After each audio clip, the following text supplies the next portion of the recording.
Evening everyone, welcome to another update. It's been a while since I've done anything on the bike. As you can see, that's a shock absorber. It's not really supposed to look this bad, and it's the one that came out the back of the bike. So let's have a roll it over and have a look at it. So yeah, it's in pretty rough shape, as is most of it. So oh, come on, focus. This new camera is not as good as the old one. Focus at long distance. Yes, there we go. This is going to need a complete overhaul, if not a complete replacement. I have a new contact for getting all my work done, so that's useful. I'll show you something else as well. Any bikers out there will know what I mean. In here are big fat rubber things, and they slot in here, and as the sprocket rotates, it creates a cushion so that you don't get very harsh acceleration or knocking noises when you accelerate. I'll show you one of the Cush rubbers. This is a Cush rubber. I think this has been in the bike since it was probably new, but as you can see, it's starting to split and it's extremely flexible. It's not supposed to be that wobbly. Anyway, number two, that's number two. You can see how, oh come on, focus. Anyway, you can see that. You can see how it's quite bad, and actually the piece that goes in it is there. The worst offender is that one, where basically it's pretty much melted. There we go, it's focused. Not really sure how that's heated up to such a degree, but all these pieces in here, let's get a bit closer, yeah, they're in pretty bad shape. So I think a new set of Cush rubbers are in order. I was quite shocked at that when I took them out. Not good fun. Anyway, on to the next bit. This here is the I actually forget what you call this. Goes between the swinging arm and the torque arm. I think it's just a spacer for the wheel and the torque arm. That's basically it, and it was covered with like a thick layer of paint. Well, not overly thick, but thick enough, and it just flaked off and just comes apart in your fingers. So yeah, but that's got to be done. I managed to get that bolt out, but the one in that hole, is it actually no, other end of the torque arm. Start thinking. That goes down there.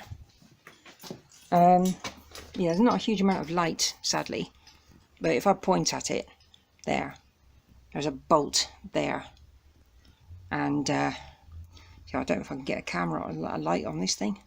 Maybe not. Oh well. Right, okay, so the next bit I've got to get this whole swing arm unit off. Underneath here is a series of bits and bobs. You see these things here. I've got a set of these already, so I'm not too sure if I can just get away with using the old ones.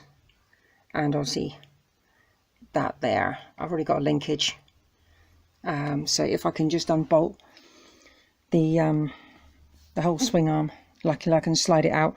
I shouldn't really have to detach the chain. I should have put that back in one piece. So fingers crossed. And also these nuts here on top of there, you got the nut, the bolt at the end there with the nut on it. That's the adjustment for the rear, for the chain. Basically the spindle goes through their wheel, sits in the middle, and you can adjust that for the chain tension. Just in case anyone out there doesn't know, it works the same way for push bikes and other bits and pieces. I'm going to crack on with this, get it out and have a look at it. Okay, so swing arm removed, get tools out of the way. Okay, Bit closer look, as you can see there, that is still relatively stuck in there. I'm about to give it a few whacks with a hammer from the side, from that angle, just whack it down. Piece of wood, lump hammer, try and knock it. Right, got to get that wire hose clip off. That's got to come off. That's probably got oil inside it, but again it does look like it might have been leaking. Let's have a look. In fact, I can't even move that, it's bone dry. Actually no, I can slide that. That feels okay actually. I'll give it a check over more later.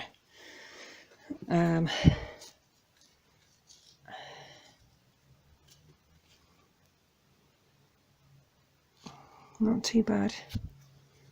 Let me get this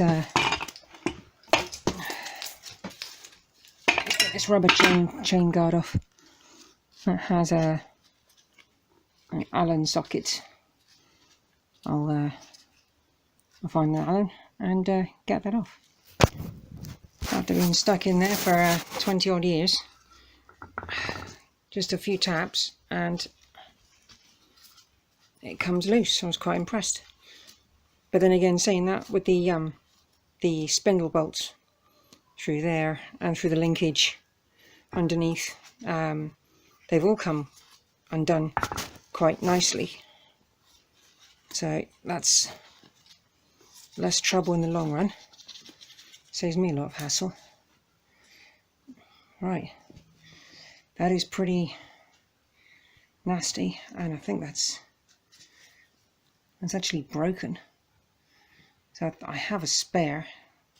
Whether I can use that as in place of that, that would be useful. So now what we need to remove is that wire. Bear with me.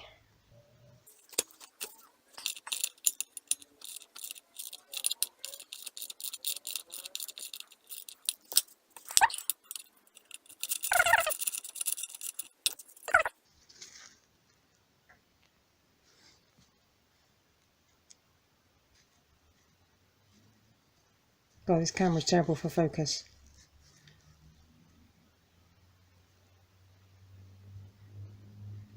Come on, there we go. And that's pretty grimy.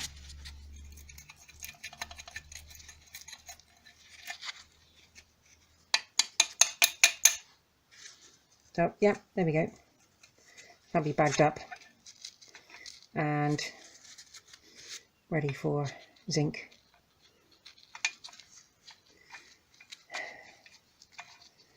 Let's get that in there. Right, that's in there. I've got to take on a lot of stuff up home later. I've got a lot of tidying up to do. Right, all the parts which need to go. So we have the bracket or spacer. We have the tube clip. We have the horn bracket. It goes on the side of the. I'll show you where it goes. It bolts to the side of the bike there, and sits in front of the radiator. But one thing I will be doing, I will be mounting air horns to this. So yeah, that will be done.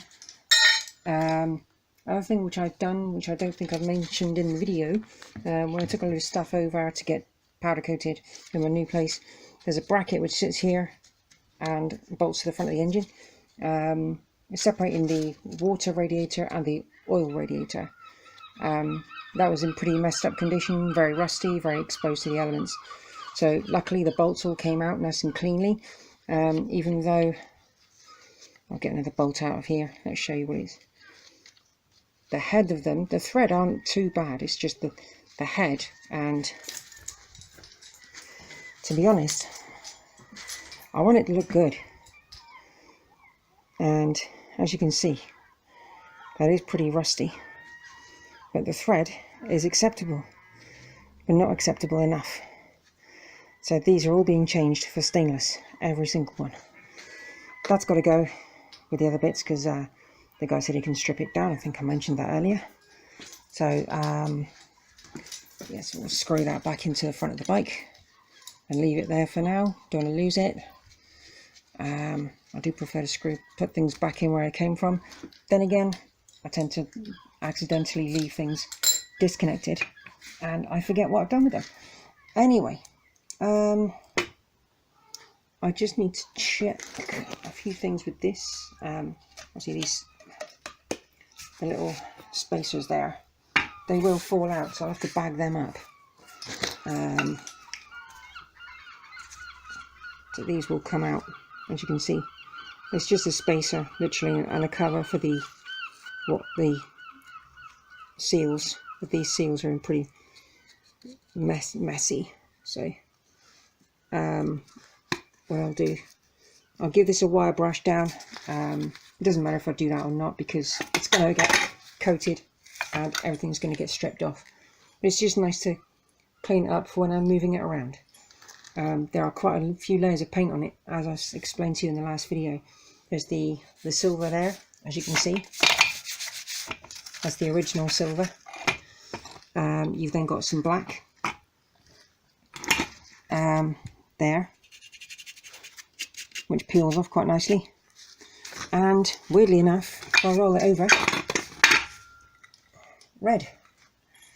So this bike has been in numerous colours in its life. So once it's done, I'm making this Swingarm stand out. It's going to be a completely different colour. So yeah, I'm going to crack on. If there's anything I want to add on to the video, you'll see it in a minute. Hey, I found the torch. Yay.